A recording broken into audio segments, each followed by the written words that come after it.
Të nderuar deputet, në Kosovë nuk ka krizë ekonomike.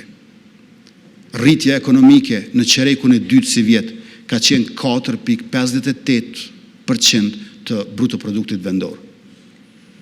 Në këto 4 vite sa isha kryeministër, e tash edhe sa jam kryeministër në detyrë,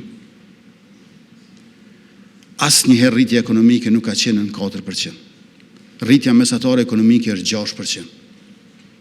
Prandaj edhe nuk ka protesta të qytetarëve, por ka vetëm ankesa të opozitorëve.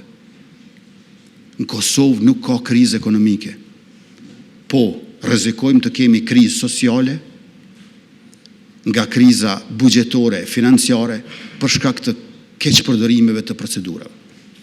Le të mos keqpërdorim procedura. Le të jemi në nivel të përgjegjësisë që kemi si përfaqësues të popullit, por edhe si zyrtar të shtetit. Si dikush që personifikon dhe se ndërton imazhin e shtetit pavarur si Republikë Demokratike. Qëndrimet e subjekteve të cilët nuk janë të pranishme, përbes nuk kanë alibi. Nëse ne, sipas tyre, që kemi vonuar, pse nuk janë këtu për të na lënë neve fajin e popullit buxhetin?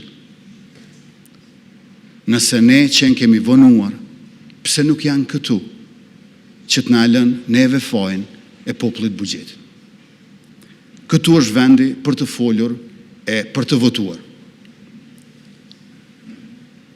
Mbi 200 milion euro humbin pakëthyeshëm, 88 milion euro nga plani i rritjes së Bashkimit Evropian dhe 120 milion euro nga këto 3 marrëveshjet me Bankën Botërore, e për ratifikim të marrëveshjeve ndërkombëtare, ju e dini shumë mirë që nuk mjaftojmë ne, edhe po ta kishim qeverinë, nevojitën 80 vota.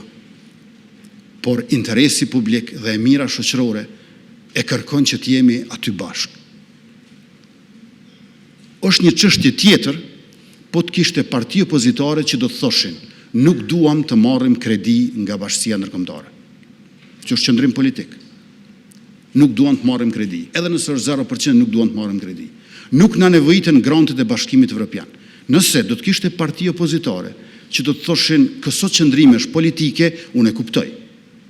Se edhe për marrëveshje ndërkombëtare, pozit dhe opozit mund të dallojnë. Mirë po ata nuk kanë asnjë vërejtje për këtë marrëveshje ndërkombëtare.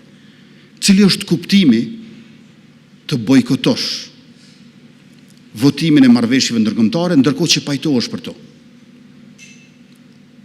Unë i bëj thirrje edhe një herë të gjithë deputetëve të Kuvendit të Republikës, pa dallim partie, që sot të jemi këtu në Kuvend, ku na ka sjellur populli i Kosovës dhe të votojmë 3 marrëveshjet me Bankën Botërore, marrëveshjen për planin e rritjes së Bashkimit Evropian për vendin tonë, ofër 900 milion euro gjithsej. Buxhetin për 3 komunat, Prishtinë, Gjilan, Zubin Potok, buxhetin për vitin 2026, dhe në këtë mënyrë të ecim bashkë përpara. Të gjitha ballafaqimet e ideve që kemi, i zgjidhjeve që japim, le t'i ruajmë për diskutime në fushatën zgjedhore, por gjithashtu edhe për diskutime këtu parlamentare, pse jo. Mirë po, kjo seancë nuk është thjesht një zgjedhje, është një domosdoshmëri, edhe më shumë se nevojë, nëse duam të jemi ashtu siç na kanë zgjedhur, pra përfaqësues të popullit të Kosovës si burim sovraniteti i shtetit tonë të dashur e të përbashkët. Ju faleminderit.